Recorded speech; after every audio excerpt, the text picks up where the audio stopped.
It's me, Dax, also known as Nicole DeBoer. You are listening to Random Trek.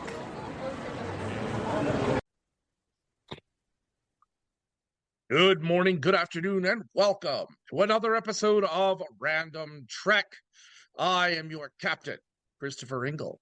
Joined as always, my first officer, a man who could never be mistaken for a Vulcan because he's just too darn emotional. Commander Brennan, the mystical Mark. Brennan, how you doing? Your illogic will be your undoing. Yes. Well, today we are taking a look at the pilot episode of Star Trek Enterprise, episodes 1 and 2 of season 1, Broken Bow. Brennan, it's been a long time since this first came out, and this was pretty significant at its time. How do you feel about this episode? Well, I remember when it came out, Mm-hmm. back 24 years ago. 23 and a half, if you want to get technical. Mm-hmm. And it was interesting at the time because I think that this is not exactly what fans expected as far as the first contact between humans and Klingons. Very true. But I didn't see it till, gosh, maybe 5, 6 years ago. Oh, wow. And as far as premiere episodes go, Star Trek has been a bit of a mixed bag. Mm-hmm. Because Encounter at Farpoint, Caretaker, several others, even the first episode of Discovery, were not that great. But I would say this is one of the better premieres. Mm-hmm. Yeah. So I mean I think it's pretty good. Yeah, and contextually, this was a rough time for the world and for America. This is just post 9/11. This is 2 weeks after 9/11. Yeah. There were so many shows that were halted and waited on.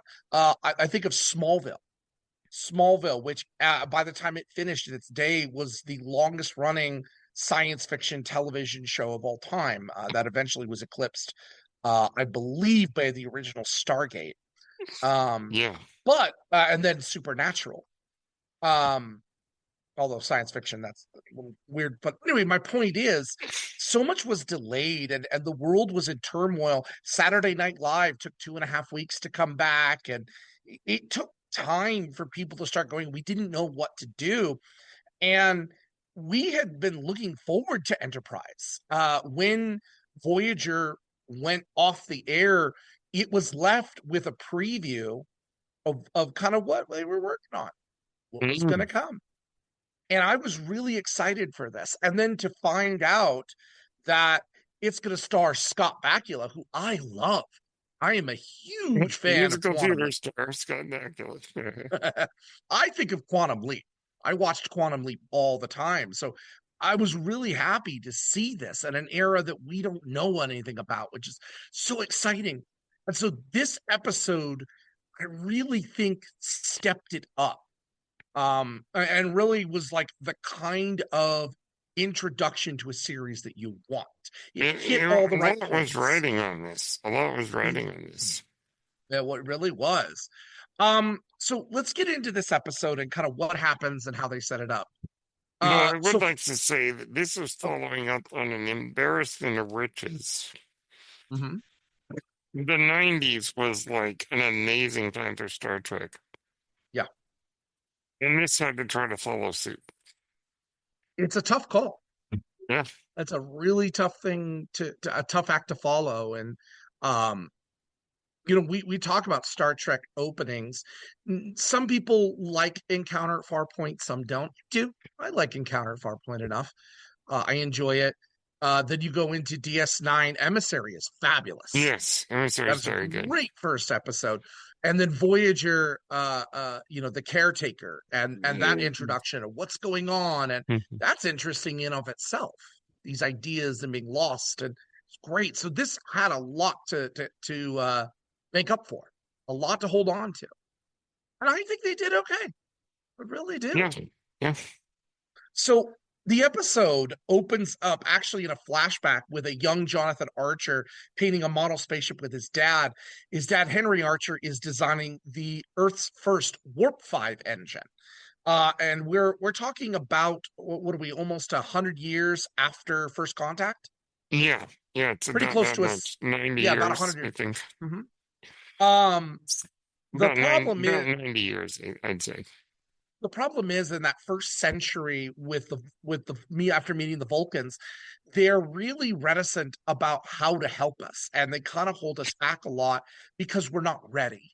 We don't understand repercussions. We're too emotional. There's a lot of problems, and so there's tensions between our new allies, the Vulcans. So we go to 30 years later, and we open up the year 2151, and there's a Klingon whose name is Kang. Crashes his ship. It's Clang, Clang, Clang, Clang, Wang. Clang. Yeah, I was like, anyway, crashes his ship in Broken Bow, Oklahoma.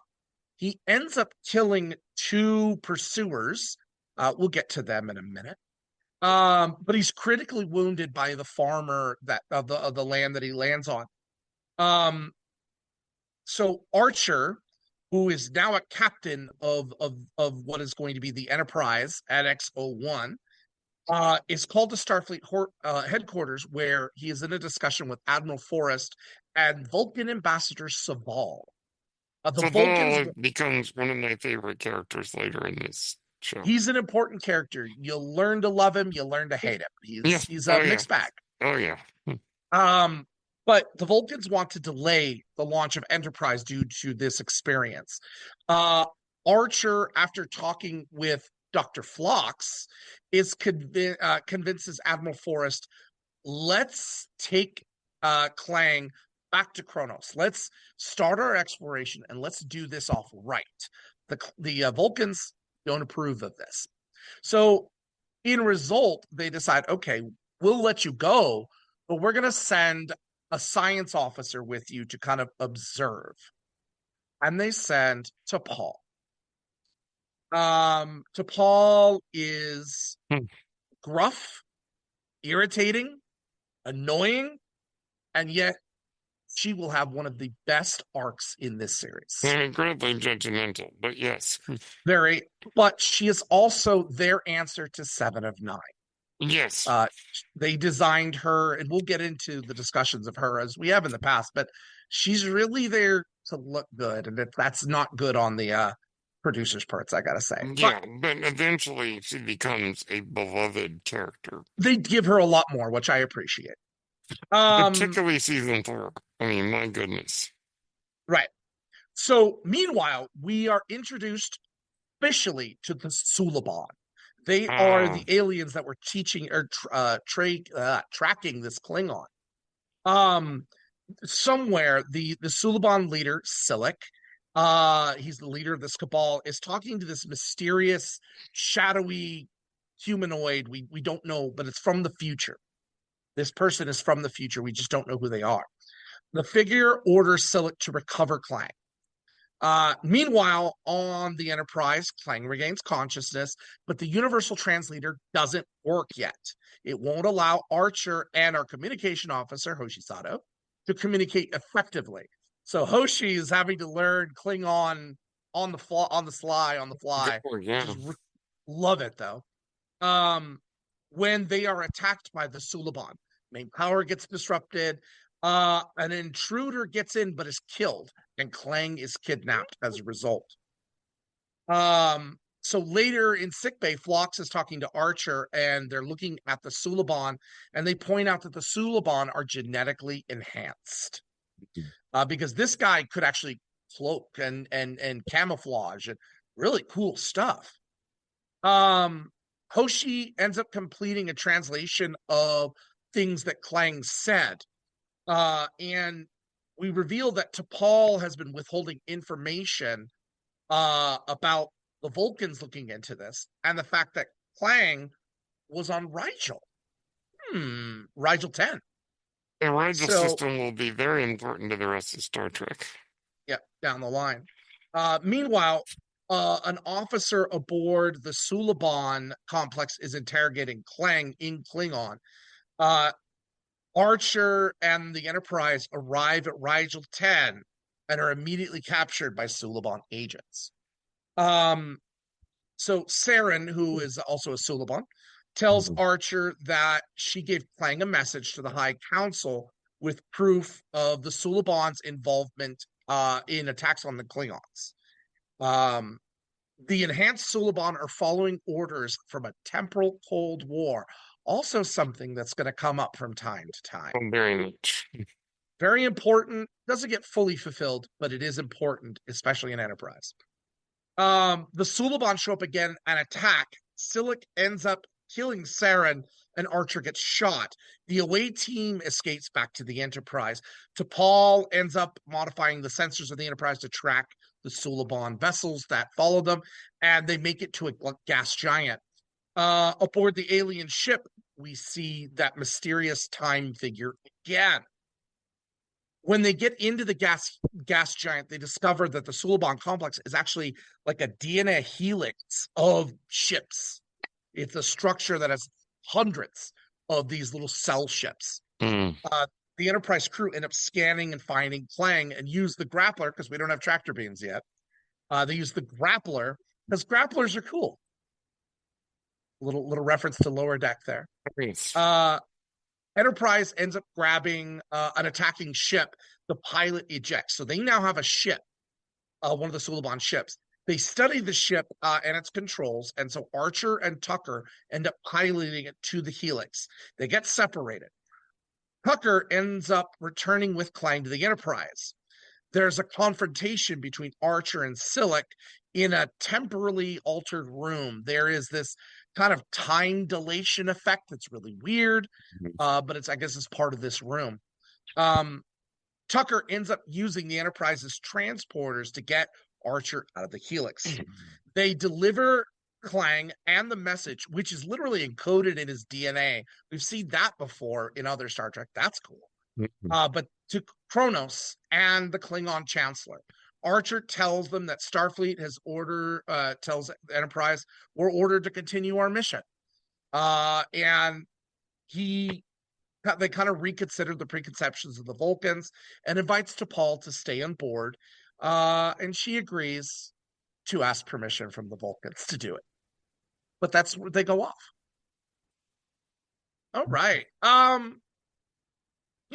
This episode, I really like the combination of action, but also precursors to everything else we know about Star Trek. For example, the introduction of phasers. Simple little thing. Phase pistols. Phase pistols. Well, they're not phasers, but they're phase pistols. And we're told there are two settings, stun and kill. Don't confuse them. I really like that. The combat, it really feels a lot like some of the episodes we got in TOS where Kirk would get in trouble and, they're working through a place or Kirk's got to fight. I really like that, especially Archer's fight with the Suliban in the temporal room. It really, to me, felt like a very Kirk-esque thing. What do you think? What do you think of the action in this episode? Yeah, it's pretty good. I mean, it remembers that Star Trek is not necessarily an action show. But there is always going to be a little bit of action. It really is. And yeah, Scott Bakula doing Kirk-like fighting, yes. It was great. I Use loved of it. the transporter, that was interesting. For the first time, yep. Well, first time. It's first time for a human. Yeah. I love that. I love the phrase when they're talking about. I heard the captain won't even beam up his dog with that. Yeah, Porthos. Yes, Porthos. The secret star of this series. She likes to fall. Space. Yes, very much so. Hey, what do we think about our cast and the chemistry? Because it's going to build over time. Absolutely is. But how you introduce your characters and how they play off of each other sets a tone. Yeah, I don't think Fox and Hershey get a lot here. Mhm. But I do like how it introduces Trip and Captain Archer and to Paul. I think that it really does well with introducing those three, which are going to be our lead characters. Mhm. Yep. Yeah, I think that it really nails them right off the bat, so you know who they are. It really sets with the trio the same way the original series Yeah, did. and While that one was Kirk, Spock, and Bones, here it's Archer, Trip, and T'Pol. yeah, and I think that they give um Mayweather enough here Mhm. and Reed, but not so much Hershey and the Doctor. And Mayweather's interesting because, well, when we were introduced to Sulu, we don't know a lot about Sulu's early years Yeah, we before the don't. Enterprise. Here we get an interesting backstory that he was born in space, that for the last 100 years, we've built ships that don't go faster than I think it's like warp one or warp Four, two. four, Warp I four. think. Okay. Now, yeah. But they would spend months or even years shipping cargo between Earth and colonies that we've sent out. And that these boomers, they call them boomers, not to be confused with what the kids say now when they call us boomers. Yeah, they call us But old boomers. yeah, but that they are born in space. He was born in space. There's a cool scene of him sitting upside down and Trip asking him, "What are you doing?" And explaining that. And I love that later on we get more of that, especially when we have uh um an episode focused specifically on him and his family. It's great stuff we Hmm. never got with Sulu. So I love that.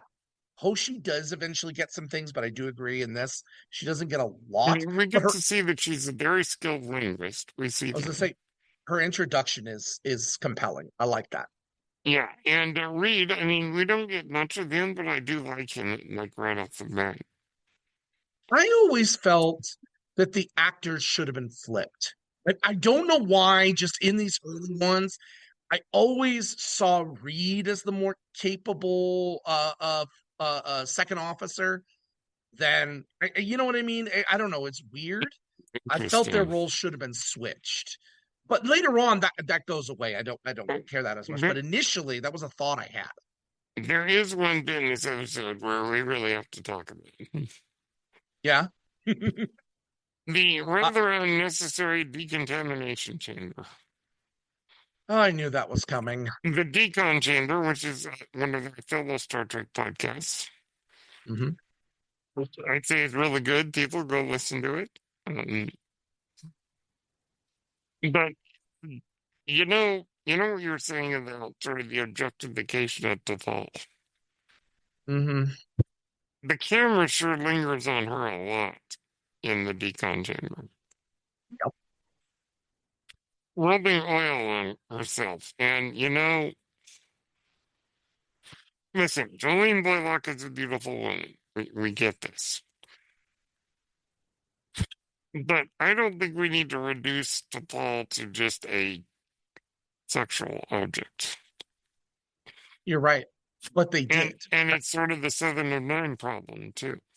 It was one of the big problems that Jolene Blaylock had over time with the series, and one of the reasons that she took so long to come back to the series. I'm glad she It's did it, though. I'm glad she did, yeah, but only in voice notice. We Yeah, haven't seen her, yeah. and realistically, it's not inconceivable that we couldn't see her again at some point. Rat's wearing an actual uniform. Yeah, and I'll be honest, Star Trek, if we get another season, Star Trek Prodigy is possible to see Yeah. her again. Um, But uh, what they've done with 7 of 9 is yeah, something they could do with T'Pol. yeah, I think she would be fascinating. I really am interested to Oh, see I see where what she you did there. goes. I see what you did there. Yeah, You said fascinating. fascinating, Captain. Yeah, I the want more. decon chamber scene, it's like, no. Yeah, I agree, and it's a bad start in that, and it's really clear why they're doing it. Now, that being said, Mhm. again, these ideas of they don't have the same medical technology that we will get in future Star Trek. So it's still very rudimentary at points, even though Because this is our future. later the transporters will automatically decontaminate. Right. So it's a cool idea. And also it helps to make a good plot point down the line in certain episodes. It is helpful. Um, but you're right. You could tell why it was kind of put in there in the first place. It's And gratuitous, and it is. It doesn't need to be that way. it kind of objectifies T'Pol, which is unfortunate. Yep. Absolutely. But thank goodness later on the road, her character really gets to grow. I'm glad they did. You know, it's great, and I would have hoped that with a fifth season we would have got any more, especially with the Mhm. ending we talked about with the loss of her daughter in season And 4. also the fact that season 5 would have seen the Earth-Romulan War, Oh, I want to see that. which would have been really something. I really do want to see that. All that aside, this is a lot of fun, really, and we Mhm. get other things Mhm. that are cool. You see Orion's when you're on Rigel, there are different species you get to see. They're I weird colored aliens with long tongues. I don't know. But still, I love it when we get new species, even if we don't know a lot about them. That's true. The He gets some the interesting creativity. looking creatures. Hmm. That's good. And the Suliban are designed really well. They look like sandpaper, but it works for them. They're menacing. They're like sand lizards, and I love that aspect of it. And they crawl on walls and turn. I love that. And It's then we get great. Klingons with ridged foreheads. That, of course, brings up the big question. Klingons in this series don't get treated the best. Yeah. No, they do not. Mhm. But it's enjoyable. This really is a fun way to start out this series. And I think it does successfully set the tone for what this is to be. Um, One thing we yet have to talk about now that you mentioned the tone. Mhm. Okay, this is a big one. The opening theme. One of the great debate points among fans. The power ballad, Faith of the Heart, Fifth of the Heart. written by Diane Warren, who keeps getting nominated at the Oscars somehow. Mm-hmm. And apparently, this is not the first time this song was heard. This also comes from the soundtrack of the movie Patch Adams, Mm-hmm. where it's sung by Rod Stewart, so it's got that kind of energy to it. Right. I am not against this. In fact, I like this song. Mm. I like it here.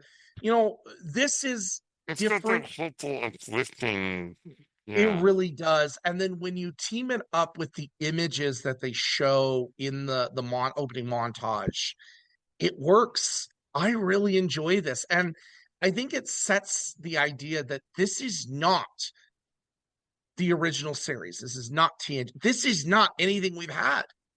This is different. This is new. It is a new frontier. And for the first few seasons, the episode, the series was just called Enterprise until season 3. Then it became Star Trek Enterprise. But a lot of people, you're right, felt that not calling it Star Trek, the choice to not have a theme, which, by the way, if you listen to the end credit theme actually was what was going to be It's the actually alternate. it's a nice theme. Yeah, it was going to be the alternate choice for that if it was just instrumental, but they went with the Faith of the Heart. Because the orchestral theme of the show is pretty good. Yeah, I would say, it's not yeah. bad. Yeah. But I like Faith of the Heart. No, I yeah. think it is uplifting, it's motivational. I'm for it. Now, they've never done this again. After Enterprise, no other Star Trek series has ever done something like that again. They all went back to instrumental. Mhm. So it is different in that respect. Where do you sit on it? Are you like, I like it, but it should be instrumental? Do you what do you feel? I think it definitely has a cheesy 90s quality to it. Mhm. It feels very like an early 90s power ballad, Yeah. which, I mean, it works, but I think that it just was definitely a shock for a lot of fans. Um, to hear something like that in Star Trek. And I have to admit, it's maybe not my favorite thing because it makes it a little corny, but Hmm. I think that I it doesn't destroy the show in any way or anything like that. I do enjoy it so much. I very genuinely do. And in fact, funny story about this song. My first year teaching, I taught seniors. And so I was on the senior committee to decide themes and for graduation, things like that. Mhm. And they have a song. I fought so hard for Faith of the Heart to be played as the senior theme for that class, that graduating Oh class. boy. But I want to take it one step further, and I did not have my janitor work with me here. So the graduation for that school, there is an amphitheater in the middle of the school, a huge amphitheater. And that is where the seniors sit when they graduate. And then down below and everything else is all the fans and family. But above the seniors is the flag of nations. Every nation that the students have background to is represented. Mm, Mexico, Korea, Japan, yada yada yada yada. They're very all there. nice. Well, my boss, the principal, got a United Nations flag and had it put up. I love that. I actually think that was really cool. But in my room, one of the first decorations that I put up was the United Federation of Planets flag. Oh. And they look a lot alike. So I tried to bribe the head janitor. Hey, I will give you $100, no questions asked, if you will flip the flags for me. I will give you my Federation flag. Put up the Federation flag. No one will notice. Hmm. I guess I wanted that 1-2 combination. And as a Trek fan, I thought that would be my crowning glory of life is to get Faith of the Heart as a senior song and the United Federation planet flag flying. I thought that would be great. I failed on both parts. Yeah, well, But all that aside, that tells you I really do like this song. It's not about being a troll. I do genuinely think it's a good song. And you know what? I don't think there should be that big a hoopla. I like it. It's not egregious. It's not horrible, although some would say it is. I think it's great. I love it. I still listen to it. And it's actually on my playlist. I have a playlist and I love that song. yes, along with All for Love from the Three Musketeers, you know something. Oh, for no, Yeah, yeah, I have my or limit. the whatever the one for Robin Hood is. Yeah. But yeah, these little Definitely pieces, of the era. it is. But the pieces they have here, and that's the other thing too. I will admit, again, with it being so close to post 9/11, I think the song definitely fits. Yeah, I think you're right on that. Yeah. We needed a hopeful, we needed a faith of the heart. We needed that. And so I think it fit definitely in the time and it still fits to me. Yeah, no, if you put it in that context, it does make sense. Absolutely. But Four They did this Seasons, like uplifting power ballad kind of thing. mhm, mhm. Yeah, I mean, otherwise, there's nothing really in this episode that I just don't like. I think it's paced really well. You get the tone that they're gonna go for. You get the references, the transporters, phase pistols. I love the design of the ship. Although I've asked my grandmother this for years. When it came out, I asked her, I said, why is it that the NX-01, which is over 100 years before the Kirk's Enterprise, kind of looks more modern than Kirk's Enterprise does? I don't think that anymore, because now we've had Strange New Worlds and stuff, and they've redone bridges, Kelvin Universe, and like I've just learned to go with it. But I do love the design of that ship. It's flat, it's sleek. And yet it feels For those listening, he didn't swear. He meant to say shit. I swear, I'm sorry. I didn't swear. I swear. This is just Okay. turning bad. All right. Anyway, Roddenberry wanted a wagon train to the stars. I genuinely feel like this feels like a covered wagon. Yeah, Like it's a very like primitive, more NASA-like ship. it is. I love it. And yet all the important features are there that you're looking for. You've got the nacelles.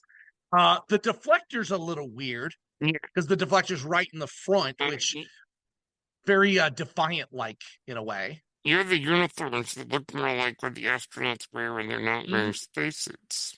Yeah, I like the uniforms. It gives it a much more primitive feeling in the sense of we're taking our first steps into this great voyage.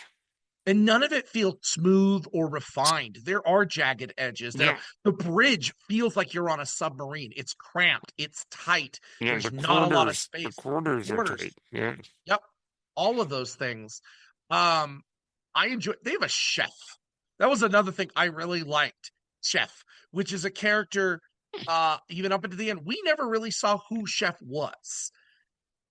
I love that. It's just a little thing about this, that this is the mentality of this crew. We have resequencers. They can get certain drinks and things like that, but they're still cooking chicken. They're still cooking, like it's like a submarine. Yeah. I love watching videos of how submarines and aircraft carriers and like how do they do the things that they do. I actually love that. Yeah, they can't use a lot of space. So. Yeah, they don't have it.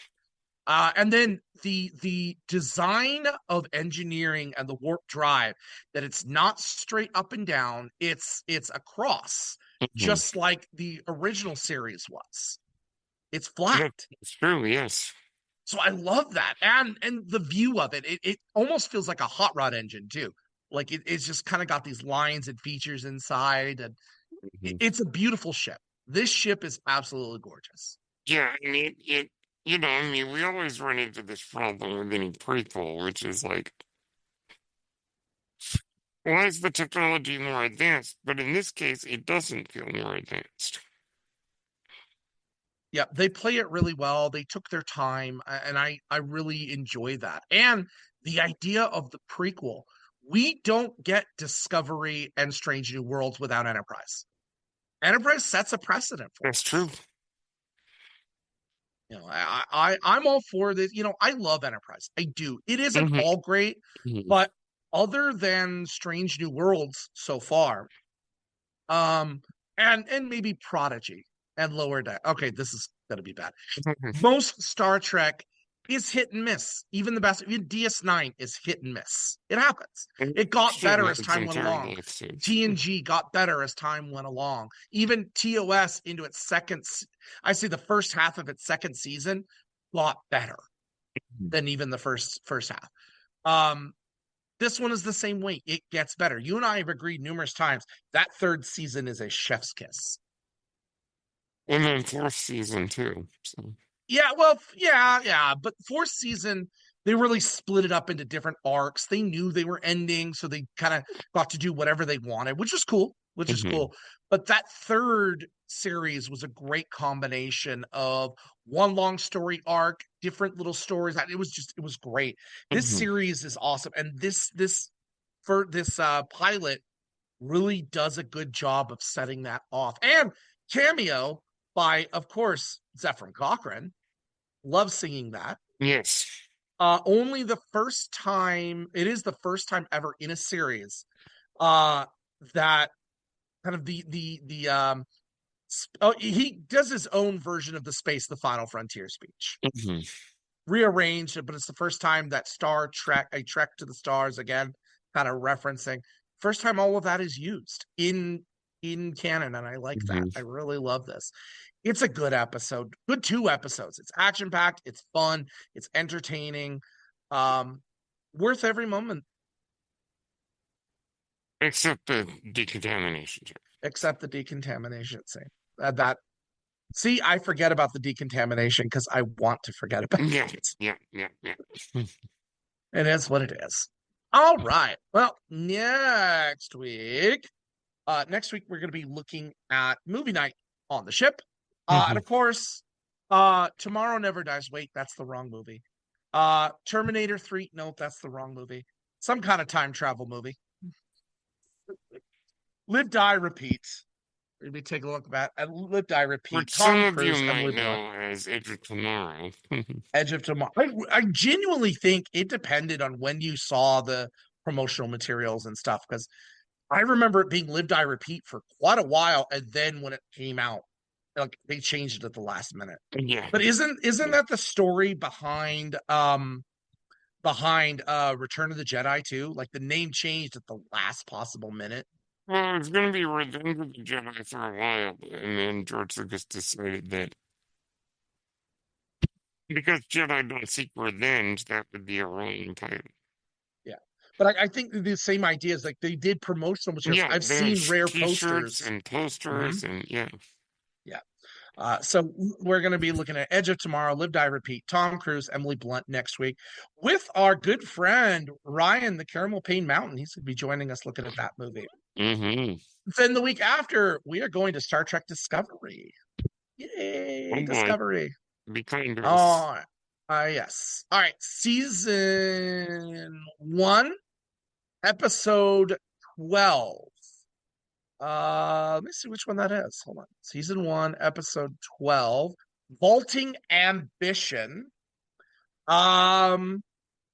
This is the one with the shocking revelation that Lorca is actually from the Mirror Universe. Spoilers. Well, sorry.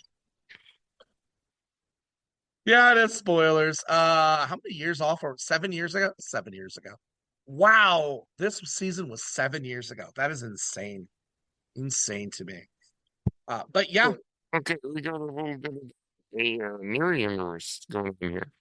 I love the Mirror Universe ones. And I love Lorca. Lorca's one of my favorite captains. Even though he's evil. Oh, man. We'll talk about it, but Jason Isaacs. Oh, I love Jason Isaacs. Got the opportunity to meet Jason Isaacs later this year. Yeah? Is he going to be at Con again? He will be at GalaxyCon in San Jose in August. Maybe you get to add him to your list, and maybe we get a bumper from him. Maybe. From evil Captain Lorca? Well, I'd have him do it as the Grand Inquisitor from Star Wars, but you know. Pay him to do both. I'll chip it. I'll chip it.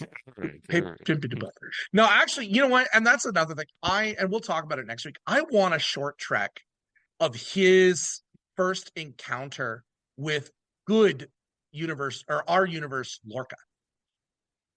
Like, wouldn't that be a good short trek? I mean, maybe now that Discovery's over, that's not relevant, but man, I would have loved that. It could be better than the very short treks. Yes.